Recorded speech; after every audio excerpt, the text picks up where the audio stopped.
Magandang araw po sa inyong lahat. Narito na po ang pinaka-latest nating update sa magiging lagay ng panahon ngayong araw ng Lunes, ikalabing-anim ng Pebrero taong 2026. Sa kasalukuyan nga po, patuloy pa rin ang epekto ng hangin amihan, lalong-lalo na dito sa may silang ng ating bansa, na kung saan nagdadulot pa rin ito ng maulap na papurin at mga kalat-kalat na pag-ulan dito sa area ng Luzon, na kung saan inaasahan pa rin natin ang mga maulap na papurin at mga kalat-kalat na pag-ulan dito sa area ng Batanes, Babuyan, Cagayan Valley, Isabela, Kalinga, Mountain Province, Ifugao, Nueva Vizcaya, Quirino, Aurora, Quezon. Ay inaasahan din natin ang maulap na papurin na sinasamahan ng mga kalat na pag-ulan na dulot nga po nitong hanging amihan. Tala sa mga nalalabing bahagi ng Luzon, ay inaasahan pa rin natin magiging fair weather ang magiging lagay ng panahon dito sa area ng Ilocos Region. Dito sa area ng Ilocos Norte, Ilocos Sur, La Union, Pangasinan, Zambales, Tarlac, Pampanga, Bataan, at kabilang dito sa area ng Bulacan, Cavite, Batangas, Laguna, at Metro Manila. Kung saan inaasahan natin ng maliwalas na panahon, ngunit hindi natin inaalis ang mga posibilidad ng mga pag-ulan, lalo na pagsapit ng hapon at gabi, dahil pa rin sa mga thunderstorm na dala nitong hanging amihan. Kaya po iba yung pag-iingat pa rin po sa mga nais lumabas ng inyong tahanan, o galing pa rin magdala ng panangga sa biglang buhos ng pag-ulan. Samantalang dito sa area ng Camarines Sur, Camarines Norte, Canduanes, Albay, Sorsogon, Marinduque, Romblon, at Occidental Mindoro, Oriental Mindoro ay makakaranas ng improving weather, kung saan inaasahan din natin ang maaliwalas na panahon sa umaga, ngunit sinasama na maulap na papurin at mga kalat-kalat na pag-ulan or light rains, including Masbate and Claveria. At para naman sa magiging lagay ng panahon dito sa Visayas, inaasahan po natin ang improving weather, na kung saan inaasahan natin ang maaliwalas na panahon sa halos buong Visayas, dito sa Northern Samar, Eastern Samar, Biliran, Leyte, Southern Leyte, Bohol, Cebu, Siquijor, Negros Oriental, Negros Occidental, Guimaras, Iloilo, Capiz, Aklan, Antique. Inaasahan po natin ang maaliwalas na panahon. Dahil nga po yan sa bahagya na pong pagkina itong hanging amihan ng epekto dito sa parte ng Visayas.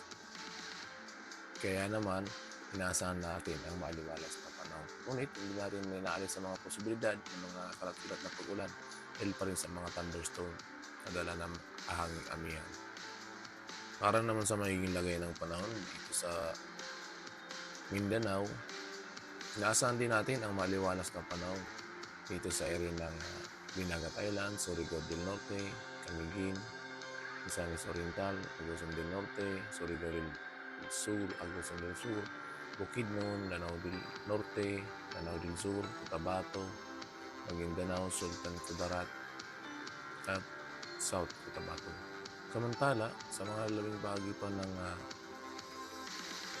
Mindanao, dito sa area ng Davao Oriental, Bustila Valley, at Davao Occidental, ay mataas ang tsansa ng mga pag-ulan ngayong umaga hanggang mamayang hapon, dahil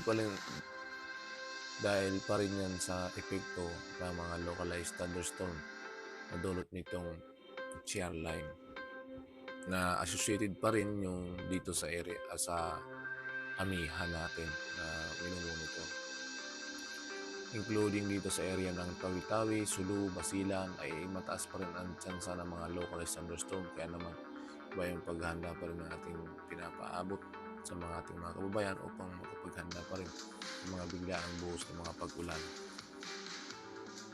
Para naman sa lalawing bahagi pa ng Mindanao, dito sa area ng Zamboanga del Norte, Misamis Occidental, Zamboanga del Sur, ay nasan din natin ang fair weather ang maglagay ng panahon, kabilang dito sa area ng Palawan, na kung saan mababa ang tsansa ng mga pag-ulan.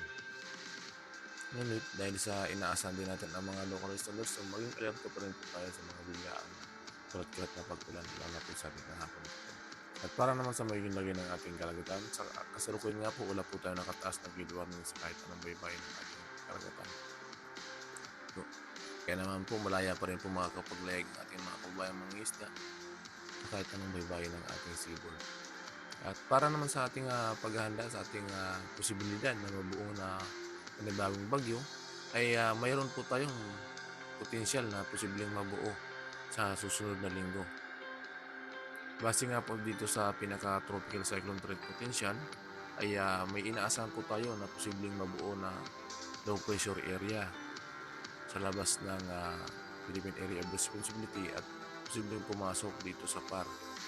Pagsapit po yan ng February 20 hanggang 26. So, inaasahan po natin yan na mayroon na posibleng mabuo na mababa pa rin naman po ang tsansa na ito ay maging ganap na bagyo. So, maging alerto lang po tayo dahil sa posibleng mayroon po tayong namamata na posibleng mabuo lang po yan. So, bilang paghahanda sa ating mga kababayan dito po sa may silang bahagi ng Mindanao at posibleng pumasok kung saan ay a-approach nito ang Mindanao and Visayas. At yan nga po ang pinaka-latest nating update sa magiging lagay ng ating taon ngayong araw ng Lunes, 16 ng Pebrero taong 2026. Ingat po tayong lahat at maraming salamat sa inyong pagtutok and God bless us all guys.